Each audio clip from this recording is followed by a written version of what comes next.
আমরা বোর্ডের মধ্যে দুটো খুব সিম্পল ভাগ দেখতে পাচ্ছি, যার ভাজক একই কিন্তু ভাজ্য আলাদা।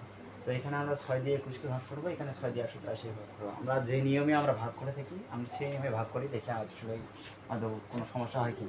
6 দিয়ে 21কে ভাগ করি, এখানে 3 6 18, অবশিষ্ট থাকে 3।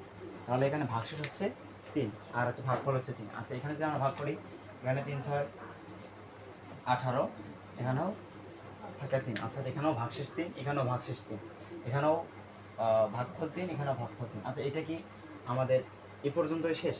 অর্থাৎ এখানেই কি ভাগটা শেষ?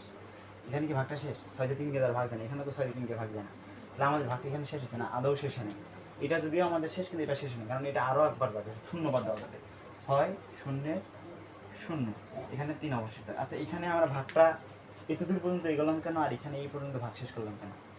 হ্যাঁ, এটা প্রশ্ন। এটা আমাদের যারা ক্লাস 4 5 করে তাদের একটা প্রশ্ন থাকে যে আমরা এখানে 3 অবশিষ্ট আছে, এখানে ভাগ করলাম না, এখানে কেন ভাগ করবো? এখানে আমরা বিয়োগ করা, তো 21 থেকে 18 বিয়োগ করে এখানে 3 পাইছি, এই জন্য এখানে আমাদের ভাগ করার প্রয়োজন নেই, অর্থাৎ আমরা উপর থেকে এখানে সংখ্যা নামাই নিই। আর এখানে আমরা কী করছি, এখানে আমাদের উপর থেকে সংখ্যা নামাইছি, এই জন্য আরেকবার ভাগ দেওয়া হচ্ছে। তাই মোট কথা হচ্ছে, যদি আমরা উপর থেকে কোনো সংখ্যা নামাই নিই তাহলে আমাদের ভাগ করতে হবে, সেটা যে সংখ্যাই হোক না কেন। এখানে তো 2 থাকতো বা যে যতই থাকুক না কেন, এখানে যদি আমরা উপর থেকে সংখ্যা নামাই নিই তাহলে আমাদের ভাগ করতে হবে। আর যদি সংখ্যা বিয়োগ করে নামাই, আর সেটা যদি আমাদের ভাজকের চেয়ে ছোটো হয় তাহলে আর ভাগ করার প্রয়োজন নেই। আর যদি আমরা উপর থেকে সংখ্যা নামাই যদি ভাজকের চেয়েও ছোটো হয় তাহলে তবুও আমাদের ভাগ করতে হবে। এখানে বিয়োগ করে 3 নামাইছি, এরপর আর ভাগ করতে হবে না, তাহলে উত্তর মিলবে। সো আমাদের যদি উপর থেকে সংখ্যা নামাই তাহলে আমাদেরকে ভাগ করতে হবে, ভাগটা এগোতে হবে। আর যদি উপর থেকে সংখ্যা নামাই বিয়োগ করার পর যদি আমরা 3 পাই তখন আমাদের ভাগ করার প্রয়োজন নেই।